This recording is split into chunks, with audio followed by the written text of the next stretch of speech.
सब प्रश्नों का समाधान डट के नाम जप करो। यदि हमारे पास आए हो, नाम जप करो, हर प्रश्न का उत्तर तुम्हारी श्रवण इंद्री में और तुम्हारे हृदय में पहुंच जाएगा।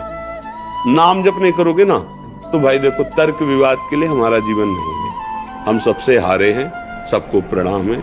हम कोई ज्ञानी महात्मा नहीं, अपने प्रभु के चरणारविंद का आश्रय लिए। लेकिन हर प्रश्न का उत्तर तभी समझ में आएगा जब आप भजन करोगे। आप और आप जब मिट जाएगा तभी आप जानोगे कि क्या है। जब तक आप और आप, तब तक उसे जान नहीं सकते। संसार से आसक्त हुआ पुरुष कभी भगवान को जान नहीं सकता, समझ रहे हो। और भगवान में आसक्त हुआ संसार से अनासक्त बकाया नहीं रह जाएगा, सारा ज्ञान आ जाएगा। अब आप देखो, क्या संसार में आसक्त हो या भगवान में। भगवान कहते हैं कि यदि तुम हमारी मूर्ति को खूब पूजा करो और बाहर माता पिता परिवार अतिथि अन्य लोगों से द्रोह करो, ऐसे शब्द बोलो कि उनका हृदय छलनी हो जाए, ऐसे आचरण करो कि दूसरे, तो बोले वो पूजा ऐसी है जैसे राख में किया हुआ हवन, बेकार है। तो भगवान स्वयं कहते हैं सबके हृदय मंदिर में ठाकुर जी विराजमान है।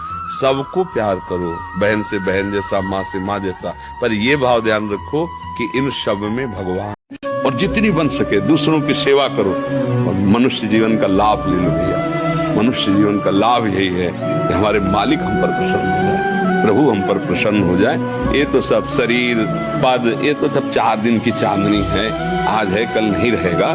पर हम जो कर रहे हैं ये हमारे साथ जाएगा। अच्छे कर्म, समाज सेवा, देश सेवा, भजन, दूसरों को सुख पहुंचाना। किसी को भी प्रयोग करके देखना हो कि हमारे श्री कृष्ण क्या है, एक ही श्लोक, केवल एक श्लोक, संपूर्ण भागवत 18,000 श्लोक, तो एक श्लोक, कृष्णाय वासुदेवाय हरे परमात्मने प्रणत क्लेश नाशाय गोविंदाय नमः। भारी से भारी संकट को अगर ऐसे उड़ा न दे श्लोक, तो हमें बताना। आप जप करके इसका कीर्तन कीजिए, इसी का जप कीजिए माला से, और इसी का कीर्तन कीजिए, अनुष्ठान कीजिए, और परिणाम में अगर आपको दिखाई न दे तो हमें बताना। रोग और संकट ये सब निवृत्ति की तो बात जाने दो, श्री कृष्ण अधीन हो जाए।